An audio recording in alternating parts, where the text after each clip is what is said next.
शहंशाह के हुक्म के आगे उसकी एक न चली। बीरबल सीधे हीराचंद के कमरे में गए। कमरा वैसा ही था जैसा कमला ने बताया था। खिड़की पर कांच की वह अद्भुत कलाकृति लगी हुई थी। बीरबल ने कमरे को अंदर से बंद कर लिया और अंधेरा कर दिया। और जैसा कमला ने कहा था, कलाकृति के बीच में लगा वह पत्थर एक हल्की रहस्यमयी नीली रोशनी से चमक रहा था। बीरबल ने इंतजार किया। दोपहर के 3 बजे सूरज की किरणें कांच की कलाकृति से छनकर आईं और फर्श पर बने कमल के फूल पर एक सतरंगी छाया बनाने लगीं। बीरबल ने ठीक उसी जगह पर फर्श को ठोककर देखा। आवाज खोखली थी। सिपाहियों की मदद से संगमरमर की वह टाइल हटाई गई। नीचे एक छोटा सा गुप्त तहखाना था और उस तहखाने के अंदर एक संदूक रखा हुआ था। संदूक खोला गया। उसके अंदर एक और वसीयत रखी थी। यह वसीयत रेशमी कपड़े पर सोने के तारों से लिखी गई थी और उस पर सेठ हीराचंद की असली मुहर लगी थी। बीरबल ने उसे पढ़ा। उसमें साफ साफ लिखा था, मैं हीराचंद जौहरी पूरे होशोहवास में यह वसीयत लिख रहा हूं। मेरी मृत्यु के पश्चात मेरी संपूर्ण चलचल संपत्ति, मेरा घर, मेरी दुकान और मेरे सभी रत्न मेरी एकमात्र प्रिय पुत्री कमला को मिलेंगे। मेरे भाई मोहनदास पर मेरा लाखों का कर्ज है, जिसे मैं अपनी बेटी के प्रति प्रेम के कारण माफ करता हूं। लेकिन मैं उसे अपनी संपत्ति में से एक कौड़ी भी नहीं देना चाहता, क्योंकि मैं उसके लालची स्वभाव से परिचित हूं। यह मेरी अंतिम और असली वसीयत है। इसे कोई चुनौती नहीं दे सकता। वसीयत के साथ ही एक और थैली थी, जिसमें 100 सोने की अशर्फियां थीं और एक छोटा सा पत्र भी था जो कमला के नाम था। बीरबल ने सब कुछ अपने कब्जे में ले लिया। मोहनदास, जो बाहर खड़ा सब देख रहा था, का चेहरा सफेद पड़ गया। उसे समझ आ गया था कि उसका खेल खत्म हो चुका है। अध्याय 4 सोने की अशर्फियों का परीक्षण। अगले दिन दरबार फिर से लगा। माहौल में एक अजीब सा तनाव था। बीरबल ने शहंशाह के सामने असली वसीयत पेश की। आलमपनाह, बीरबल ने घोषणा की, यह है सेठ हीराचंद की असली वसीयत जो मुझे उनके गुप्त तहखाने से मिली है। इसके अनुसार सारी संपत्ति की एकमात्र वारिस उनकी बेटी कमला है। मोहनदास चीखा, यह झूठ है। यह वसीयत नकली है। बीरबल ने इसे कमला के साथ मिलकर बनवाया है। मेरी वसीयत ही असली है, उस पर गवाहों के हस्ताक्षर हैं।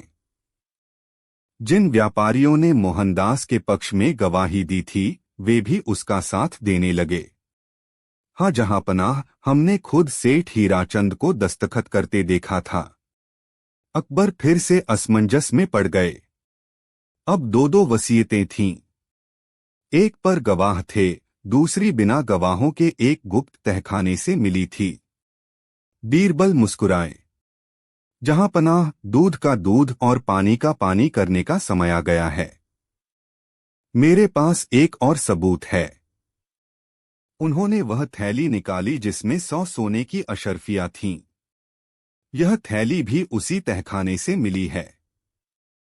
सेठ हीराचंद ने शायद इसे किसी खास मकसद से रखा था।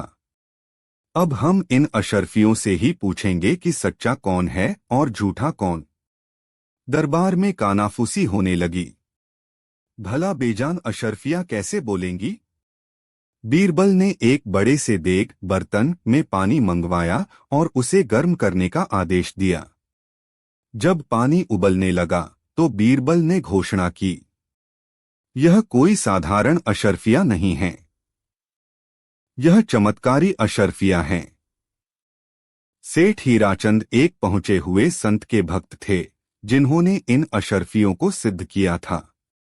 इनकी खासियत यह है कि यह केवल ईमानदार और सच्चे इंसान के हाथ में ही ठंडी रहती हैं। अगर कोई झूठा, लालची या पापी इन्हें छुएगा तो यह उबलते पानी से भी ज्यादा गर्म हो जाती हैं और उसके हाथ जला देती हैं। यह सुनकर मोहनदास और उसके गवाहों के चेहरे पर हवाइयां उड़ने लगीं। बीरबल ने कहा, अब मैं एक एक करके इन सभी अशर्फियों को इस उबलते पानी में डालूंगा। फिर कमला, मोहनदास और सभी गवाहों को एक एक करके इस देग में हाथ डालकर सारी अशर्फियां बाहर निकालनी होंगी।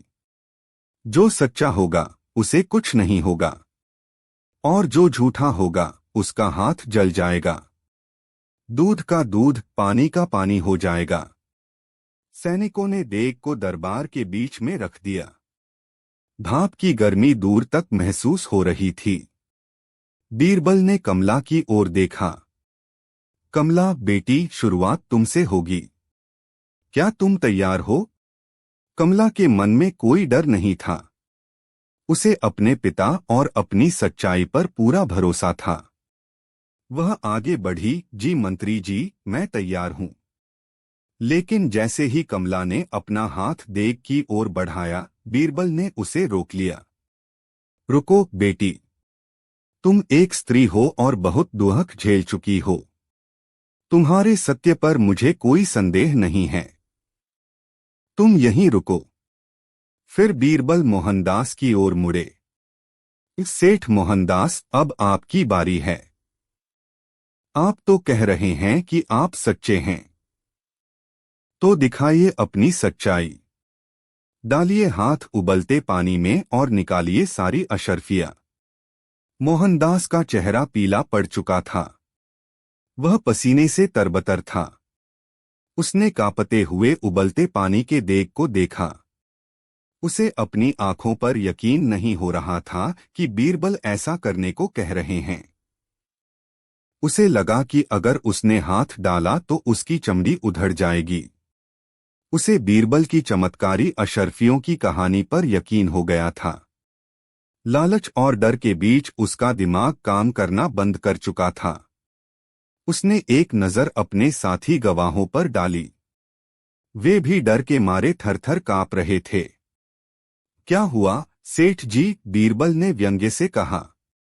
सच्चे इंसान को डर कैसा? मोहनदास की हिम्मत जवाब दे गई।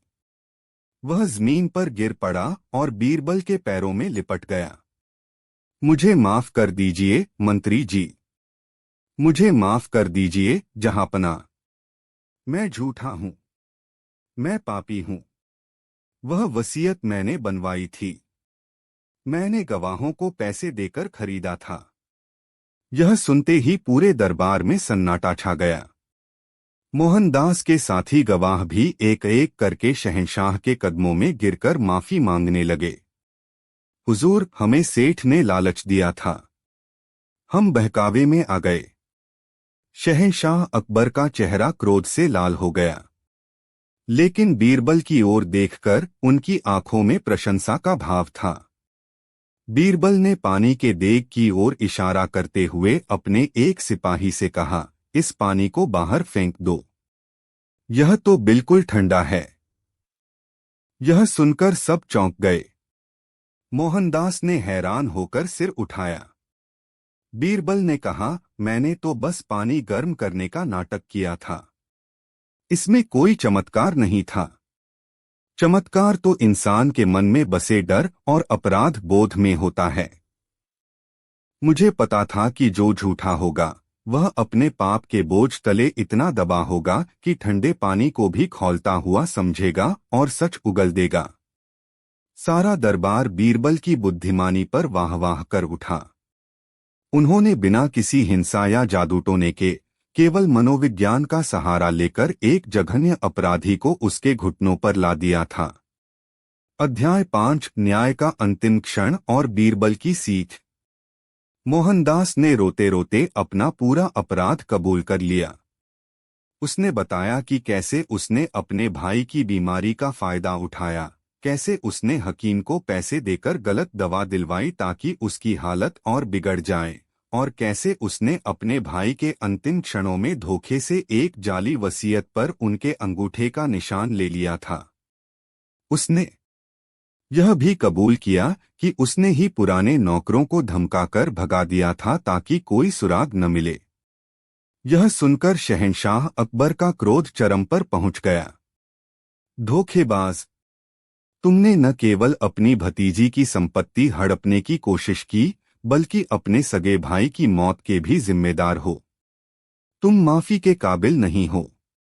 शहंशाह ने फैसला सुनाया। सेठ मोहनदास की सारी निजी संपत्ति जब्त करके शाही खजाने में जमा की जाए। उसे और उसके झूठे गवाहों को आजीवन कारावास की सजा दी जाती है और उन्हें आगरा की सबसे कठिन जेल में रखा जाए।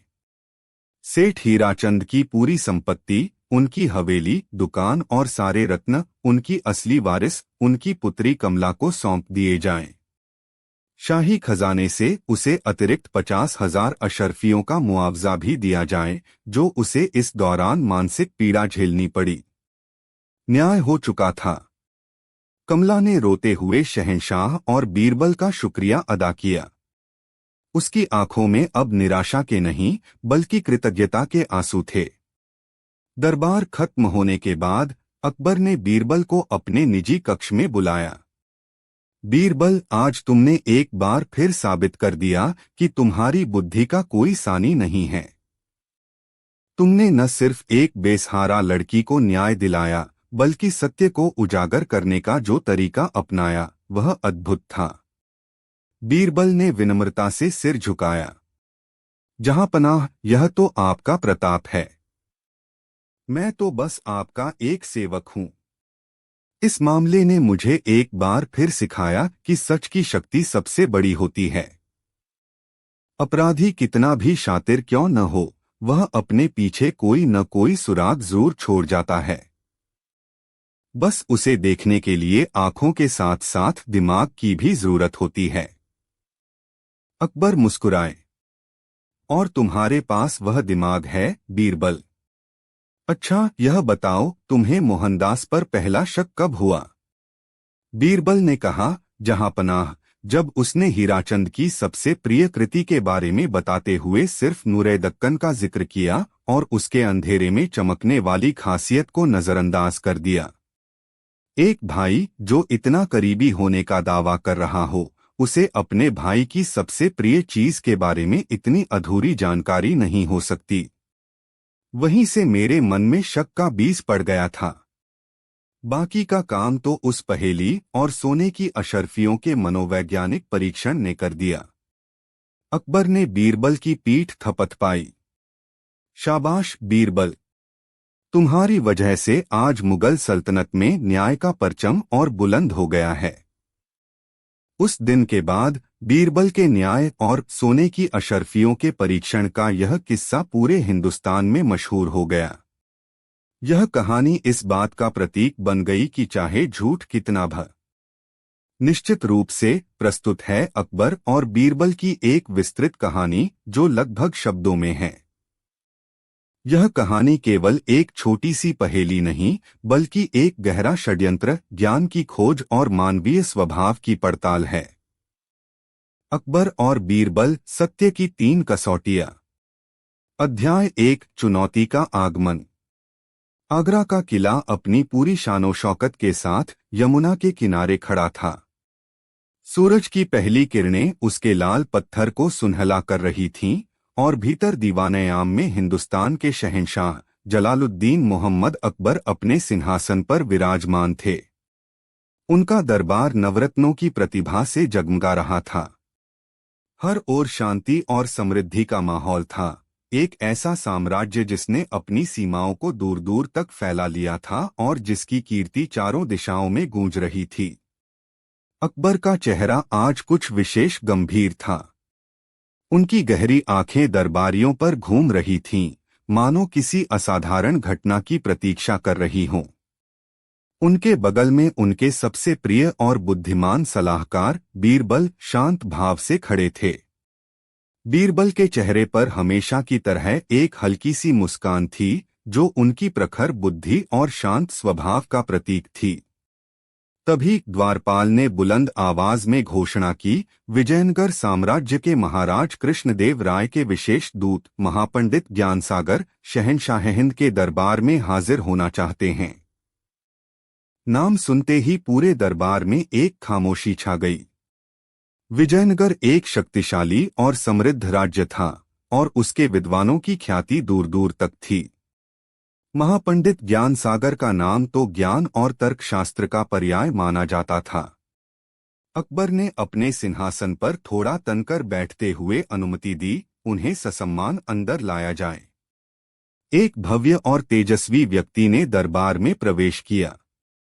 उनके माथे पर चंदन का लेप, शरीर पर रेशमी वस्त्र और आंखों में ज्ञान का तेज था। उन्होंने झुककर अकबर का अभिवादन किया और फिर अपनी जगह पर सीधे खड़े हो गए। उनकी मुद्रा में आत्मविश्वास झलक रहा था। शहंशाह अकबर की जय हो, महापंडित ने अपनी गंभीर और स्पष्ट आवाज में कहा। मैं अपने महाराज का एक छोटा सा संदेश और एक विनम्र चुनौती लेकर आया हूं। हमारे महाराज आपकी और आपके नवरत्नों की बुद्धिमत्ता का बहुत सम्मान करते हैं। उन्होंने सुना है कि आपका दरबार ज्ञानियों का सागर है और बीरबल नामक रत्न की चमक सबसे निराली है। अकबर मुस्कुराए। आपकी प्रशंसा के लिए धन्यवाद महापंडित। कहिए, क्या संदेश और क्या चुनौती है? महापंडित ज्ञानसागर ने अपनी कमर से एक रेशमी थैली निकाली और उसमें से एक पत्र निकाला। महाराज, यह कोई युद्ध की चुनौती नहीं है, बल्कि ज्ञान की है। हमारे महाराज ने 3 प्रश्न भेजे हैं, जिनका उत्तर आज तक कोई नहीं दे पाया है। उनका मानना है कि यदि कोई इन प्रश्नों का उत्तर दे सकता है, तो वह केवल आपके दरबार में ही संभव है। यदि आपका दरबार इन प्रश्नों का संतोषजनक उत्तर दे देता है, तो विजयनगर साम्राज्य मुगल सल्तनत की बौद्धिक श्रेष्ठता को स्वीकार करेगा और मैत्री के प्रतीक के रूप में 100 हाथी और अनगिनत रत्न भेंट करेगा।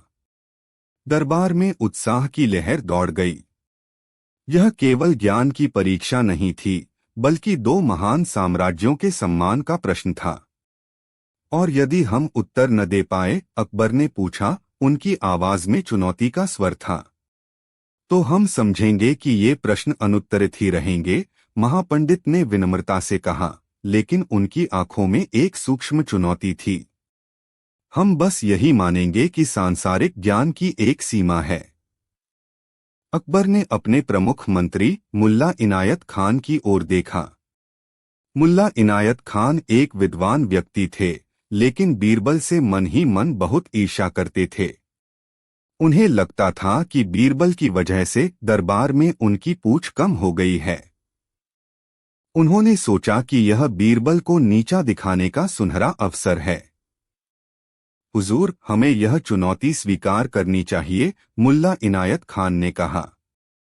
हमारे दरबार में ज्ञान की कोई कमी नहीं है। आप प्रश्न पूछिए महापंडित। अकबर ने सहमति में सिर हिलाया। पूछिए अपने प्रश्न। महापंडित ज्ञानसागर ने गहरी सांस ली और अपना पहला प्रश्न पूछा। पहला प्रश्न, ईश्वर कहाँ रहता है? दरबार में सन्नाटा छा गया। यह प्रश्न जितना सरल लगता था, उतना ही गहरा था। मुल्ला इनायत खान तुरंत आगे आए। इसका उत्तर तो बहुत सरल है महापंडित। ईश्वर 7वें आसमान पर अपने सिंहासन पर रहता है। हर धर्मग्रंथ यही कहता है। महापंडित मुस्कुराए। मंत्री जी, यदि ईश्वर केवल आसमान में रहता है, तो फिर धरती पर भक्तों की प्रार्थना कैसे सुनता है?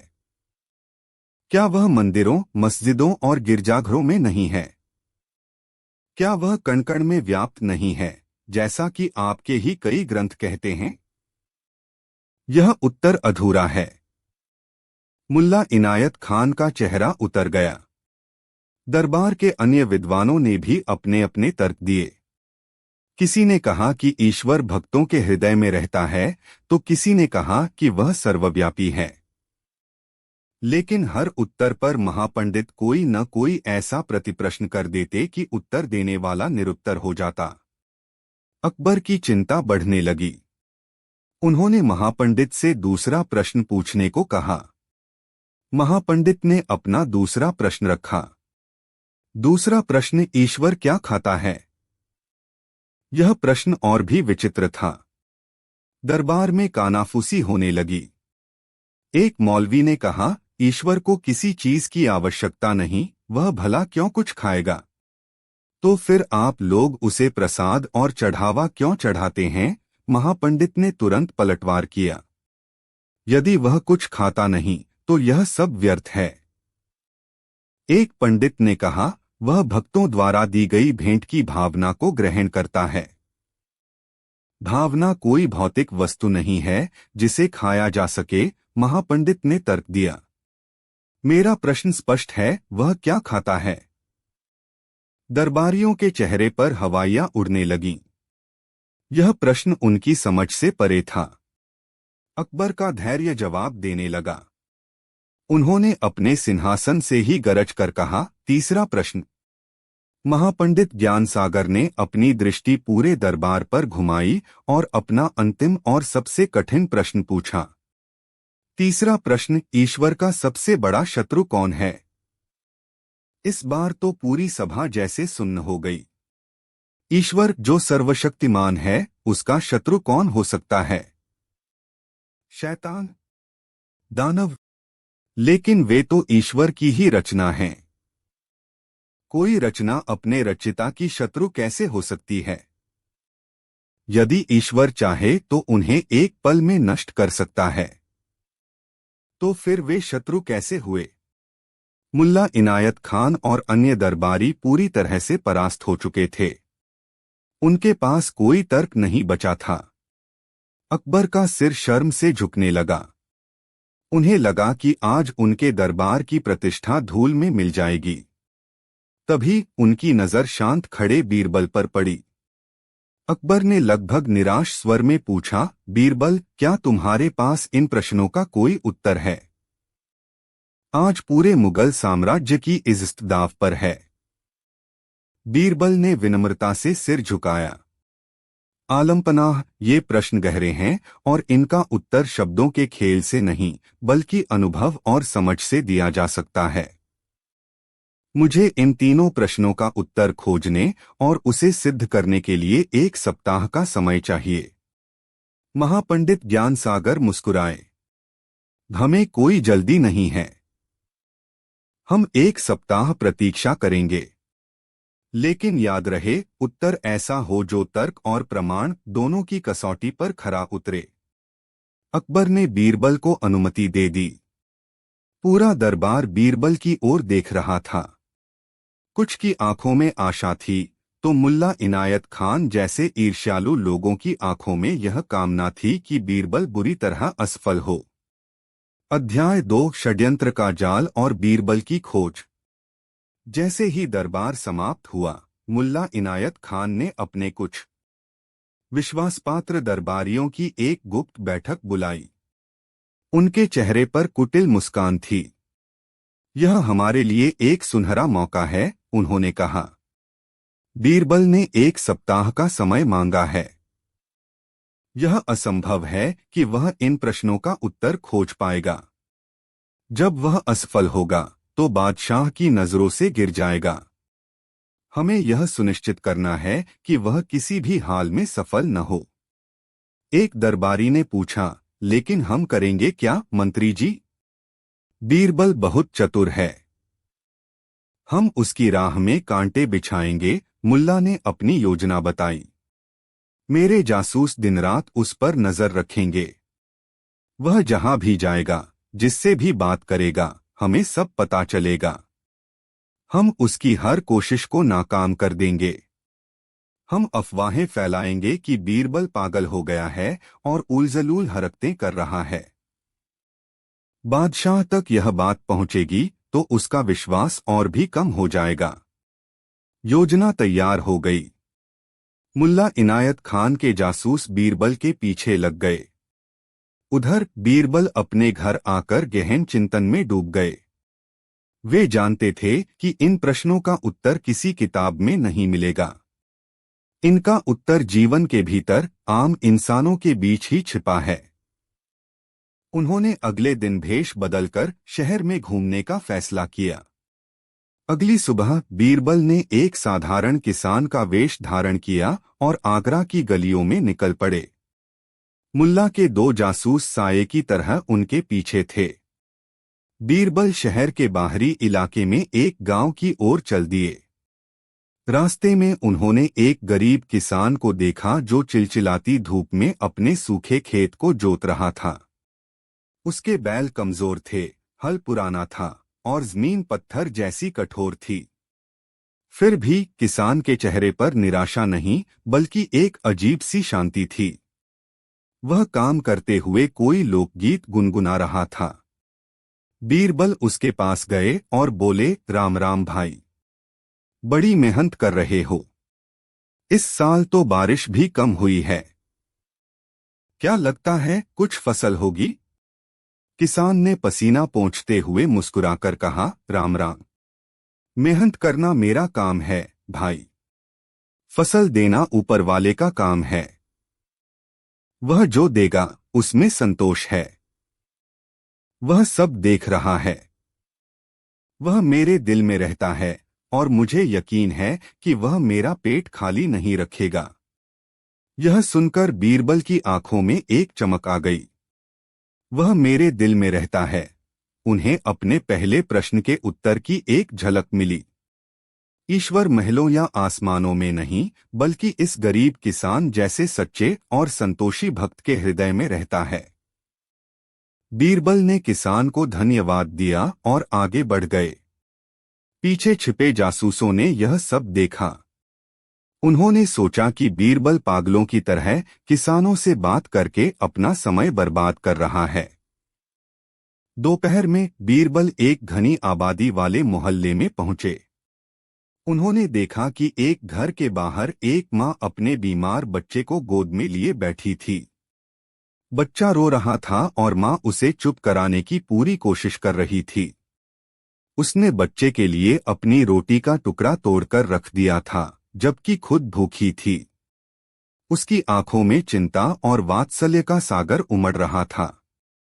बीरबल एक राहगीर के रूप में उसके पास रुके और पूछा, बहन, बच्चा बहुत बीमार लग रहा है, तुमने कुछ खाया? उस औरत ने कहा, जब तक मेरा लाल ठीक नहीं हो जाता मेरे गले से निवाला कैसे उतरेगा? मेरी सारी पूजा, सारी दुआ बस इसी के लिए है। मैं अपनी जान भी दे सकती हूँ इसके लिए। भगवान से बस यही मांगती हूँ कि मेरा दुख मेरे बच्चे को न लगे, चाहे वो सारा दुख मुझे दे दे। बीरबल ने उस माँ के निस्वार्थ प्रेम को देखा। वह ईश्वर से कुछ नहीं मांग रही थी बल्कि अपना दुख उसे अर्पित कर रही थी ताकि उसका बच्चा सुखी रहे।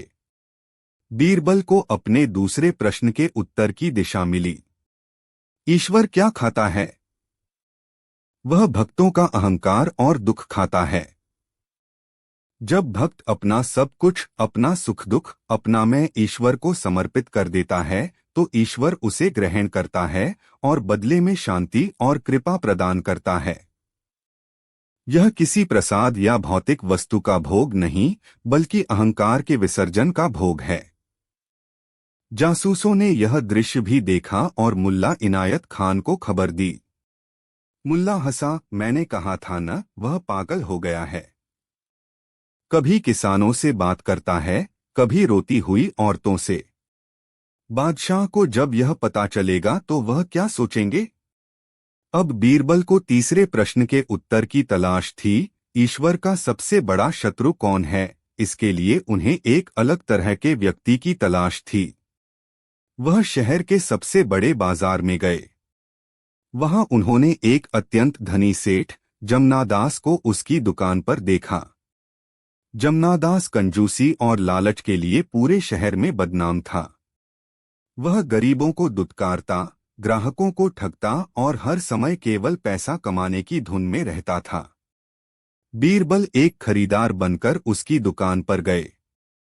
उन्होंने कुछ खरीदने का नाटक किया और बातों बातों में पूछा, सेठ जी, आप इतने धनी हैं, ईश्वर का दिया सब कुछ है, आप कुछ दान पुण्य क्यों नहीं करते? सेठ जमनादास ने घृणा से बीरबल को देखा और कहा, दान पुण्य? यह सब मैंने अपनी मेहनत और अपनी बुद्धि से कमाया है। इसमें ईश्वर का क्या लेना देना? मैं ही अपना भगवान हूं। मैं जो चाहूं कर सकता हूं। पैसा ही आज के जमाने में ईश्वर है। उसके शब्दों में मैं और मेरा का अहंकार टपक रहा था। बीरबल को अपना तीसरा जवाब मिल गया। ईश्वर का सबसे बड़ा शत्रु कोई शैतान या दानव नहीं, बल्कि इंसान का अपना अहंकार है। यही अहंकार है जो इंसान को ईश्वर से दूर करता है। यही मैं का भाव है जो उसे विश्वास, प्रेम और समर्पण के मार्ग से भटकाता है। जब इंसान खुद को ही भगवान समझने लगता है तो वह ईश्वर का सबसे बड़ा विरोधी बन जाता है। बीरबल को अपने तीनों उत्तर मिल चुके थे, लेकिन उन्हें सिर्फ उत्तर नहीं देना था, बल्कि उन्हें दरबार में सिद्ध भी करना था। अब उन्होंने अपनी योजना के दूसरे चरण पर काम करना शुरू किया। उधर मुल्ला इनायत खान अपनी साजिश को आगे बढ़ा रहा था। उसने अपने जासूसों को आदेश दिया, अब हमें बीरबल को बदनाम करने के साथ साथ उसे शारीरिक रूप से रोकने की भी कोशिश करनी होगी। ऐसा कुछ करो कि वह दरबार में पहुंच ही न पाए। अगले दिन जब बीरबल भेष बदलकर निकल रहे थे तो मुल्ला के गुंडों ने एक तंग गली में उन्हें घेर लिया। उनका इरादा बीरबल को घायल करने का था ताकि वह सप्ताह के अंत में दरबार में उपस्थित न हो सकें। लेकिन बीरबल केवल बुद्धिमान ही नहीं, सतर्क भी थे। उन्हें कई दिनों से अपने पीछे लगे जासूसों का अंदेशा था। वह पहले से तैयार थे। जैसे ही गुंडों ने हमला किया, बीरबल ने अपनी लाठी का कुशलता से उपयोग किया और शोर मचाना शुरू कर दिया। आसपास के लोग इकट्ठा हो गए और शाही पहरेदार भी आ पहुंचे। 2 गुंडे पकड़े गए, बाकी भाग गए। जब पहरेदार ने बीरबल, जो किसान के वेश में थे, से पूछा कि वह कौन है, तो बीरबल ने अपनी असली पहचान बताई। पकड़े गए गुंडों ने जब शाही पहरेदारों के सामने कड़ाई से पूछताछ का सामना किया तो उन्होंने उगल दिया कि उन्हें मुल्ला इनायत खान ने भेजा था। बीरबल ने पहरेदारों से कहा, इन्हें अभी बंदी बनाकर रखो और इस बात को पूरी तरह से गुप्त रखो। किसी को पता नहीं चलना चाहिए कि यह राज खुल चुका है।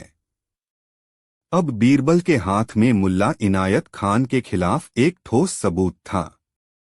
उन्होंने अपनी योजना को अंतिम रूप दिया। उन्होंने उस किसान, उस मां और उस लालची सेठ जमनादास को दरबार में उपस्थित होने का निमंत्रण भेजा। सप्ताह का अंतिम दिन आ गया।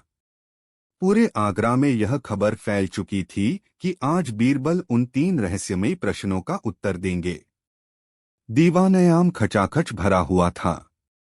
अकबर अपने सिंहासन पर बैठे थे। उनके चेहरे पर उम्मीद और चिंता का मिलाजुला भाव था। महापंडित ज्ञानसागर आत्मविश्वास से भरे हुए थे। मुल्ला इनायत खान मन ही मन खुश हो रहा था, यह सोचकर कि बीरबल या तो आएगा ही नहीं या फिर कोई ऊटपटांग जवाब देकर अपनी फजीहत कराएगा। अध्याय 3 दरबार में न्याय और ज्ञान का प्रदर्शन। नियत समय पर बीरबल ने दरबार में प्रवेश किया। लेकिन वह अकेले नहीं थे। उनके साथ वह गरीब किसान, वह ममतामयी माँ अपने बच्चे के साथ और वह अहंकारी सेठ जमनादास भी थे। दरबार में सभी लोग हैरान थे कि बीरबल इन साधारण लोगों को वहां क्यों लाए हैं। मुल्ला इनायत खान ने अकबर के कान में फुसफुसाया, देखिए हुजूर, मैंने कहा था न, इसका दिमाग फिर गया है। यह इन गवारों से क्या साबित करना चाहता है? अकबर ने उसे चुप रहने का इशारा किया और बीरबल से बोले, बीरबल, पूरा दरबार तुम्हारे उत्तर की प्रतीक्षा कर रहा है। क्या तुम तैयार हो? बीरबल ने सिर झुकाकर कहा, जी जहांपना। लेकिन मेरे उत्तर केवल शब्दों में नहीं बल्कि प्रमाण के साथ होंगे। इसीलिए मैं इन महानुभावों को अपने साथ लाया हूं। महापंडित ज्ञानसागर ने कहा, हमें आपके प्रमाण की प्रतीक्षा है। बीरबल ने पहले प्रश्न की ओर रुख किया। महापंडित जी, आपका पहला प्रश्न था, ईश्वर कहाँ रहता है? उन्होंने एक सेवक को एक गिलास दूध और थोड़ी शक्कर लाने का आदेश दिया। जब वे आ गए तो बीरबल ने शक्कर को दूध में डालकर अच्छी तरह से घोल दिया। फिर उन्होंने गिलास महापंडित को दिखाते हुए पूछा, महापंडित जी, क्या आप बता सकते हैं कि इस गिलास में शक्कर कहाँ है? महापंडित ने गिलास को देखकर कहा, शक्कर तो पूरे दूध में घुल चुकी है। वह हर बूंद में मौजूद है, पर दिखाई नहीं दे रही। बीरबल मुस्कुराए। बिल्कुल सही। ईश्वर भी इसी शक्कर की तरह है। वह किसी एक स्थान, किसी सातवें आसमान या मंदिर मस्जिद में कैद नहीं है। वह इस दुनिया के कण कण में व्याप्त है, लेकिन सबसे अधिक वह उन सच्चे भक्तों के हृदय में निवास करता है जो संतोष और विश्वास के साथ अपना जीवन जीते हैं। उन्होंने उस गरीब किसान की ओर इशारा किया। यह किसान भाई इसका जीता जागता प्रमाण है। इनके पास धन दौलत नहीं है, खेत सूखा है, फिर भी यह सुखी हैं क्योंकि इन्हें विश्वास है कि ईश्वर इनके हृदय में है और वह इनका ध्यान रखेगा। ईश्वर का सबसे प्रिय निवास एक पवित्र और संतोषी हृदय है। पूरा दरबार बीरबल के इस सरल लेकिन गहरे उदाहरण से स्तब्ध रह गया। महापंडित ज्ञानसागर के चेहरे पर प्रशंसा के भाव उभर आए। उन्होंने स्वीकार किया, यह एक उत्कृष्ट उत्तर है। मैं इससे सहमत हूं। अब बीरबल दूसरे प्रश्न की ओर बढ़े। आपका दूसरा प्रश्न था, ईश्वर क्या खाता है? दरबार में फिर से चुप्पी छा गई। यह प्रश्न अधिक जटिल था। बीरबल उस मां की ओर मुड़े जो अपने बच्चे को गोद में लिए खड़ी थी। महापंडित जी, जब एक भक्त ईश्वर के सामने जाता है तो वह क्या लेकर जाता है? अपनी कामनाएं, अपनी खुशियां, अपने दुख और सबसे बढ़कर अपना अहंकार। वह कहता है, हे प्रभु, मैं कुछ नहीं हूं, आप ही सब कुछ हैं। जब भक्त अपना मैं, अपना अहंकार ईश्वर को समर्पित कर देता है तो ईश्वर उसे खा लेता है, उसे ग्रहण कर लेता है और बदले में भक्त को शांति और कृपा मिलती है। उन्होंने उस मां का उदाहरण दिया। यह मां अपने बच्चे के लिए अपने सारे सुख, अपनी भूख और अपने सारे दुख ईश्वर को अर्पित करने को तैयार है। वह अपने अस्तित्व को अपने बच्चे के प्रेम में विलीन कर रही है। ईश्वर भक्तों के इसी अहंकार का त्याग और निस्वार्थ समर्पण को खाता है। प्रसाद और चढ़ावा तो केवल उस समर्पण का प्रतीक मात्र हैं। यह सुनकर महापंडित ज्ञानसागर की आंखें भी नम हो गईं। उन्होंने कहा, बीरबल, तुमने धर्म और दर्शन के सबसे गूढ़ रहस्य को इतने सरल शब्दों में समझा दिया। मैं नतमस्तक हूं। अकबर का सीना गर्व से फूल गया। उन्होंने मुल्ला इनायत खान की ओर देखा, जिसका चेहरा ईर्ष्या से काला पड़ चुका था। अब बारी थी अंतिम और सबसे विस्फोटक प्रश्न की। महापंडित जी, बीरबल ने अपनी आवाज को गंभीर करते हुए कहा, आपका तीसरा और अंतिम प्रश्न था, ईश्वर का सबसे बड़ा शत्रु कौन है? बीरबल ने अहंकारी सेठ जमनादास की ओर इशारा किया। ईश्वर सर्वशक्तिमान है। उसका कोई बाहरी शत्रु नहीं हो सकता। शैतान, असुर, ये सब उसकी ही रचना है और उसकी इच्छा के बिना एक पत्ता भी नहीं हिला सकते। ईश्वर का एकमात्र और सबसे बड़ा शत्रु इंसान के भीतर ही रहता है और वह शत्रु है अहंकार। उन्होंने जमनादास की ओर देखकर कहा, जब कोई इंसान, जैसे ये सेठ जी, यह कहने लगता है कि मैंने यह सब अपनी बुद्धि से किया है, मैं ही सब कुछ हूँ, मुझे ईश्वर की कोई आवश्यकता नहीं, तो वह इंसान ईश्वर के विरुद्ध खड़ा हो जाता है। अहंकार वह दीवार है जो आत्मा को परमात्मा से अलग करती है। अहंकार ही वह अंधकार है जो ज्ञान के प्रकाश को रोक देता है। इसलिए ईश्वर का सबसे बड़ा शत्रु इंसान का अपना अहंकार है। यह कहकर बीरबल रुके नहीं। उन्होंने अपनी बात को वर्तमान घटना से जोड़ दिया। और जहांपनाह, इस अहंकार का सबसे घिनौना रूप तब देखने को मिलता है जब कोई व्यक्ति अपनी पद प्रतिष्ठा और अपनी झूठी शान के लिए अपने ही बादशाह और अपने ही साम्राज्य के सम्मान को दांव पर लगा दे। यह सुनते ही दरबार में सनसनी फैल गई। मुल्ला इनायत खान का दिल धड़कने लगा। बीरबल ने आगे कहा, जब से यह चुनौती आई, हमारे दरबार में एक व्यक्ति ऐसा था जो मेरी सफलता से नहीं बल्कि मेरी असफलता से प्रसन्न होता। उसके अहंकार ने उसे इतना अंधा कर दिया कि उसने न केवल मेरी जासूसी करवाई बल्कि मुझ पर हमला भी करवाया ताकि मैं आज दरबार में उपस्थित न हो सकूं और मुगल सल्तनत का सिर शर्म से झुक जाए। अकबर क्रोध से अपने सिंहासन पर खड़े हो गए। कौन है वह गद्दार? बीरबल। नाम बताओ उसका। बीरबल ने शाही पहरेदारों को इशारा किया। वे उन दो पकड़े हुए गुंडों को लेकर दरबार में हाजिर हुए। इनसे पूछिए जहांपनाह कि इन्हें किसने भेजा था। गुंडों ने कांपते हुए मुल्ला इनायत खान की ओर इशारा कर दिया। हमें हमें मंत्री इनायत खान ने भेजा था। पूरा दरबार सन्न रह गया। मुल्ला इनायत खान का चेहरा सफेद पड़ गया। वह चिल्लाया, झूठ! यह सब झूठ है। यह बीरबल की साजिश है मुझे फंसाने की। बीरबल ने शांत भाव से कहा, यह साजिश नहीं, सत्य है। ईश्वर का सबसे बड़ा शत्रु अहंकार है और आपके अहंकार ने ही आपको यह अपराध करने पर विवश किया। आपने अपने मैं को सल्तनत के सम्मान से बड़ा समझ लिया। महापंडित जी, आपको आपके तीसरे प्रश्न का इससे बड़ा और जीवंत प्रमाण और कहाँ मिलेगा? अध्याय 4, न्याय और सम्मान की पुनर्स्थापना। सत्य शीशे की तरह साफ था। अकबर की आंखें क्रोध से लाल हो गईं। उन्होंने गर्जना की, मुल्ला इनायत खान, तुमने न केवल बीरबल के विरुद्ध षड्यंत्र रचा बल्कि पूरे मुगल साम्राज्य की प्रतिष्ठा को धोखा दिया है। तुम्हारी ईर्ष्या और तुम्हारे अहंकार ने तुम्हें देशद्रोही बना दिया। अकबर ने सैनिकों को आदेश दिया, इस गद्दार को तुरंत गिरफ्तार कर लो। इसकी सारी संपत्ति जब्त कर ली जाए और इसे काल कोठरी में डाल दिया जाए। इसका फैसला कल सुबह किया जाएगा। मुल्ला इनायत खान गिड़गिड़ाने लगा, लेकिन सैनिकों ने उसे घसीटकर बाहर निकाल दिया। दरबार में एक अजीब सी खामोशी छा गई थी। एक तरफ ज्ञान का प्रकाश था तो दूसरी तरफ मानवीय ईर्ष्या का अंधकार।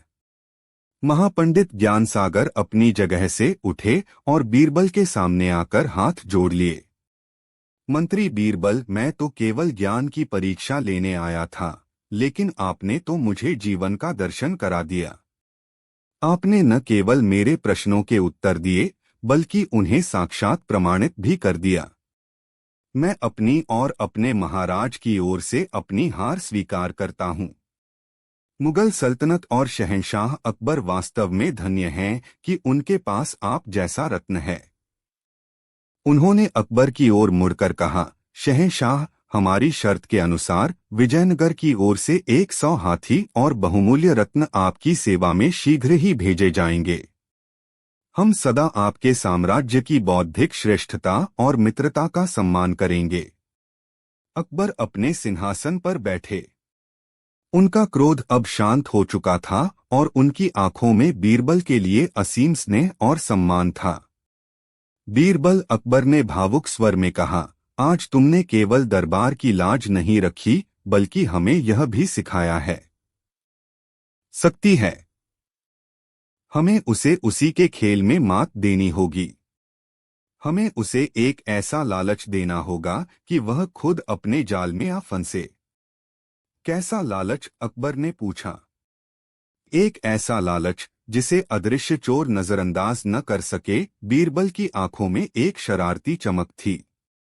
बीरबल ने अपनी योजना अकबर को बताई, जो सुनकर शहंशाह भी हैरान रह गए, लेकिन उन्होंने बीरबल पर पूरा भरोसा जताया। अगले दिन पूरे आगरा में यह मुनादी करवा दी गई कि शहंशाह अकबर अपनी सल्तनत के सबसे कीमती हीरे कोहे रोशनी, प्रकाश का पर्वत की एक सार्वजनिक प्रदर्शनी करने जा रहे हैं। यह एक काल्पनिक हीरा था, लेकिन उसकी प्रसिद्धि असली हीरे जैसी फैलाई गई। बताया गया कि यह हीरा रात में भी जुगनू की तरह चमकता है और इसकी कीमत पूरी सल्तनत के खजाने के बराबर है। प्रदर्शनी दीवाने खास के केंद्रीय कक्ष में आयोजित की जानी थी। हीरे को एक शीशे के बक्से में मखमल की गद्दी पर रखा जाना था। सुरक्षा के इंतजाम अभूतपूर्व दिखाए गए।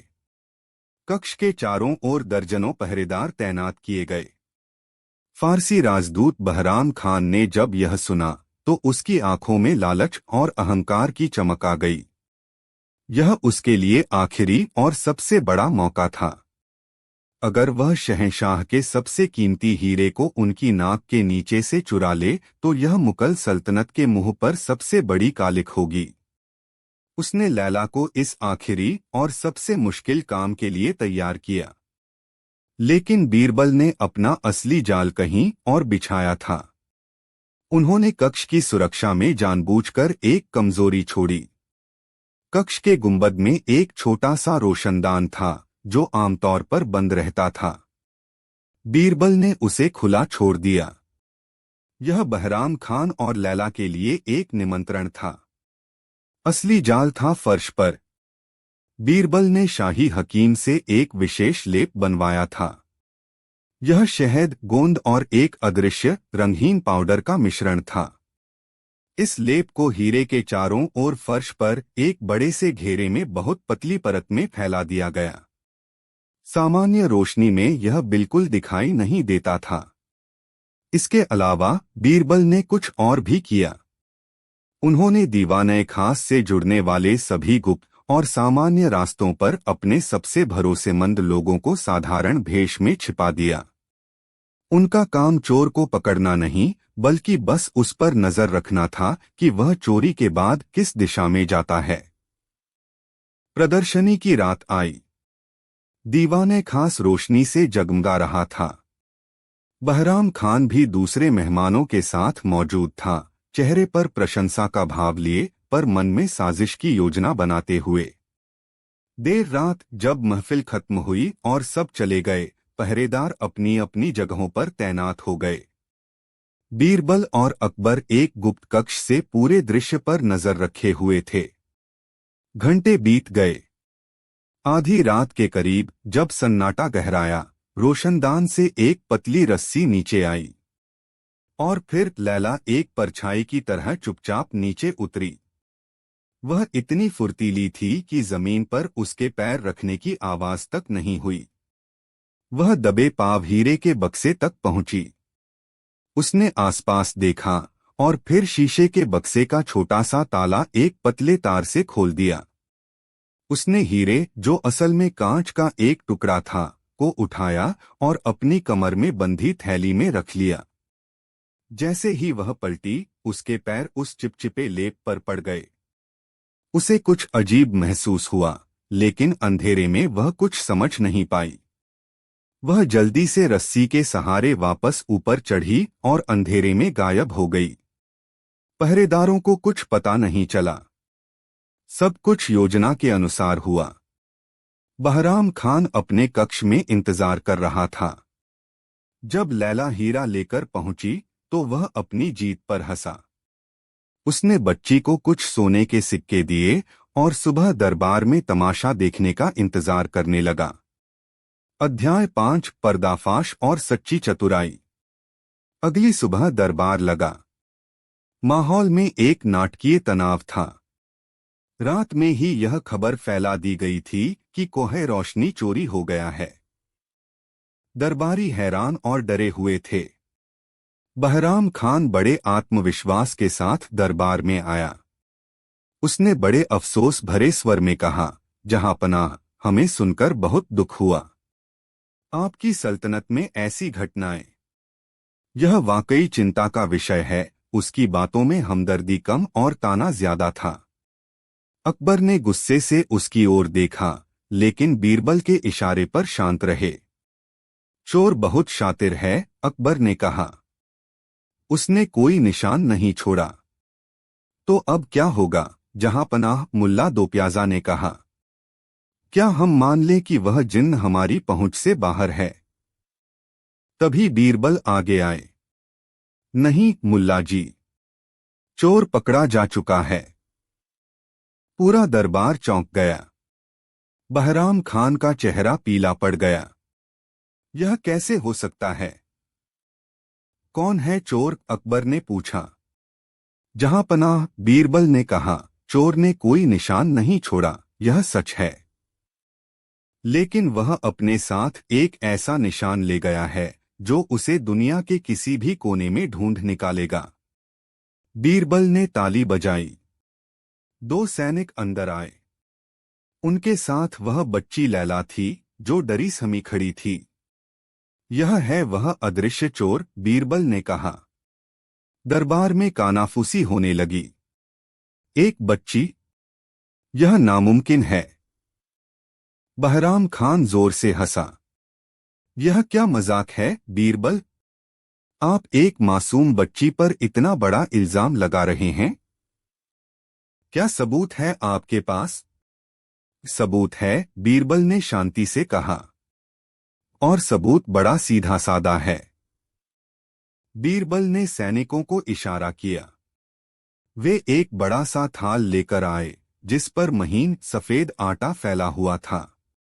मैं इस बच्ची से दरख्वास्त करूंगा कि यह इस आटे पर चले, बीरबल ने कहा। लैला डरते डरते आटे पर चली। और जैसे ही उसने अपने पैर उठाए, आटे पर गहरे नीले रंग के पैरों के निशान छप गए। दरबार में बैठे सभी लोगों की आंखें आश्चर्य से फटी रह गईं। बीरबल ने समझाया, जहांपनाह, दीवाने खास के फर्श पर हमने एक ऐसा लेप लगाया था जिसमें एक रंगहीन पाउडर मिला था। यह पाउडर जब आटे जैसी किसी चीज के संपर्क में आता है तो नीला हो जाता है। चोर के पैरों में यह लेप लग गया था। यह लेप अब भी इस बच्ची के पैरों में है। लैला रोने लगी और उसने सब सच उगल दिया। उसने बताया कि कैसे बहराम खान ने उसे लालच देकर और डरा धमकाकर यह सब करवाया। बीरबल के जासूसों ने बहराम खान के कक्ष से चोरी हुआ महारानी का हार और पवित्र कुरान की प्रति भी बरामद कर ली। सबूत सामने थे। बहराम खान का चेहरा सफेद पड़ चुका था। उसके पास कहने को कुछ नहीं था। अकबर का क्रोध चरम पर था। वह उसे वहीं मौत की सजा देना चाहते थे। लेकिन बीरबल ने फिर हस्तक्षेप किया। जहांपनाह, इसे मारना आसान है, लेकिन सच्ची जीत वह है जो बिना खून बहाए हासिल की जाए। इस राजदूत को इसके देश वापस भेज दीजिए, सारे सबूतों के साथ। फारस के शाह जब जानेंगे कि उनके राजदूत ने एक बच्ची का इस्तेमाल करके ऐसी नीच हरकत की है, तो उनकी नजरें खुद शर्म से झुक जाएंगी। यह हार किसी जंग में मिली जीत से भी बड़ी होगी। हमारी सल्तनत की ताकत उसकी तलवार में नहीं, उसके न्याय और उसकी बुद्धि में दिखेगी। अकबर ने बीरबल की बात मानी। बहराम खान को अपमानित करके देश निकाला दे दिया गया। लैला को उसकी गरीबी और मजबूरी को देखते हुए माफ कर दिया गया और उसकी परवरिश की जिम्मेदारी सल्तनत ने ले ली। उस दिन दरबार में बीरबल की चतुराई का एक नया अध्याय लिखा गया। उन्होंने न सिर्फ एक जटिल चोरी का पर्दाफाश किया, बल्कि एक संभावित जंग को भी टाल दिया। उन्होंने साबित कर दिया कि सबसे बड़े ताले दीवारों पर नहीं, बल्कि इंसान के दिमाग में होते हैं। और उन तालों को खोलने की चाबी डर या अंधविश्वास नहीं, बल्कि तर्क, अवलोकन और गहरी समझ होती है। शाम को जब अकबर और बीरबल अकेले थे, तो अकबर ने कहा, बीरबल, आज तुमने हमें सिखाया कि सच्ची चतुराई सिर्फ पहेलियां सुलझाना नहीं है। सच्ची चतुराई इंसान के मन को पढ़ना, उसकी कमजोरियों को समझना और करुणा के साथ न्याय करना है। बीरबल बस मुस्कुरा दिए, क्योंकि उनकी चतुराई का असली सार इसी एक वाक्य में छिपा था। वाह! यह एक बहुत ही महत्वाकांक्षी और रोचक अनुरोध है। एक सामान्य अकबर बीरबल की कहानी को शब्दों में ढालने का अर्थ है कि हमें एक